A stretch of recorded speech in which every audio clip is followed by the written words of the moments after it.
यानंतर जाऊयात कल्याणला। बकरी ईद निमित्त मुस्लिम बांधव दुर्गाडी किल्ल्या परिसरामध्ये नमाज अदा करतात। या दरम्यान दुर्गाडी किल्ल्यावरील दुर्गाडी देवीच्या मंदिरामध्ये हिंदू बांधवांना प्रवेश बंदी आहे। गेल्या 35 वर्षांपासून शिवसेना ही प्रवेश बंदी हटवण्यासाठी घंटानाद आंदोलन करते। बकरी ईद निमित्त शिवसेनेचे दोन्ही गट तसंच हिंदुत्ववादी संघटना आज आंदोलन करतायत। आंदोलनाच्या पार्श्वभूमीवर किल्ल्याजवळ तसंच लाल चौकी परिसरामध्ये कडेकोट पोलीस बंदोबस्त तैनात केलाय।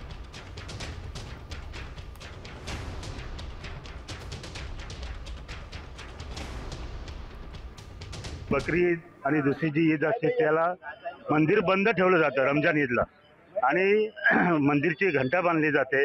नगाऱ्यावरती पोलीस आडवे पडतात। आमची एकच मागणी आहे, त्यांचे नमाज चालू असताना आम्हाला सुद्धा हिंदूंना मंदिरात प्रवेश द्यावा ही आमची मागणी आम्ही ठामपणे मांडलेले आणि तिचा विचार करावा असं आम्ही दरवर्षी सांगतो, परंतु प्रशासन कुठलंही सहकार्य करत नाही।